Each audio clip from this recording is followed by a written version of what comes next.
Wilkins is here. Good morning. Thank you, Lisa. Carl, putting your brother to work this morning. Johnny Depp, one Hollywood star who has the whole fame game thing pretty well sorted out, living with his family in France and creating an eclectic array of characters. In his latest movie, Public... Wilkins is here. Good morning. Thank you, Lisa. Carl, putting your brother to work this morning. Johnny Depp, one Hollywood star who has the whole fame game thing pretty well sorted out, living with his family in France and creating an eclectic array of characters. In his latest movie, Public Enemies, Johnny plays one of America's most notorious gangsters, John Dillinger. Pete Stefanovic caught up with him in Chicago. He's the Kentucky-born actor who got his start playing a baby-faced cop. Did you know the guys that stole your dad's car? I won't tell you, spit. And he hasn't looked back. From the mystical to the magical. I always thought a verruca was a type of wart you got on the bottom of your foot. To a lovable rogue.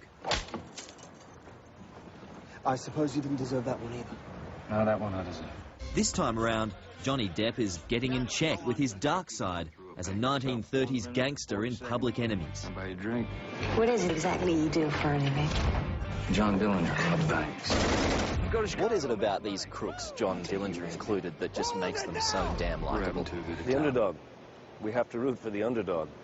I mean, at the time, in 1933, you know, when all the banks were foreclosing on people's worlds, lives, farms, everything was being ripped away from them, and the government were as shifty as they've ever been. The common man was John Dillinger. The common man were these guys who went out and started robbing banks and just saying, I'm taking it back, I'm taking it back. The whole country thinks you're a goddamn hero. Who gives a damn what the public thinks?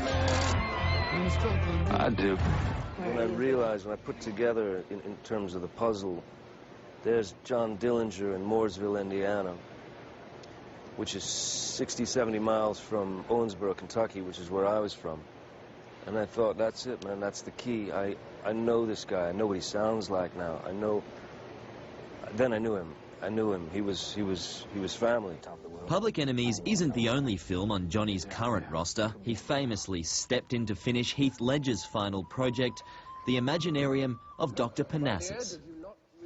It would have been a horror to think that Heath's last work, which was great, would go unseen.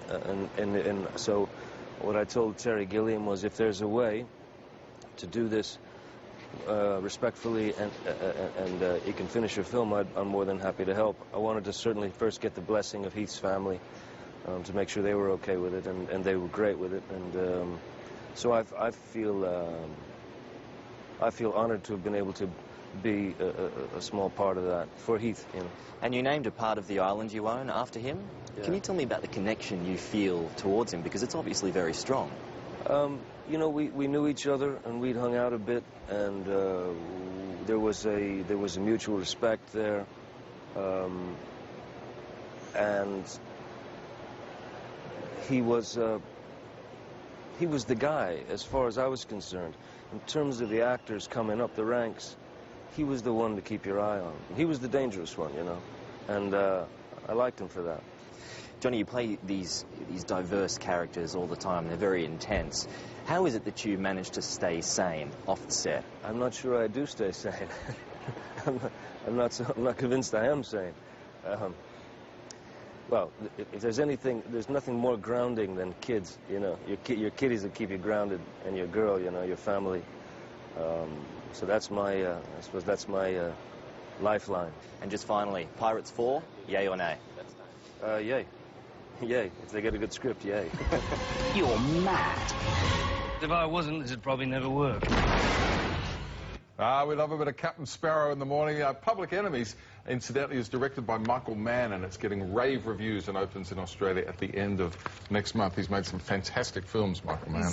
He's a cool dude, Johnny Depp. Johnny Depp has it sorted, doesn't he? Yeah. And we all went and saw Simon and Garfunkel the other night. You saw them last night. We were on Saturday night.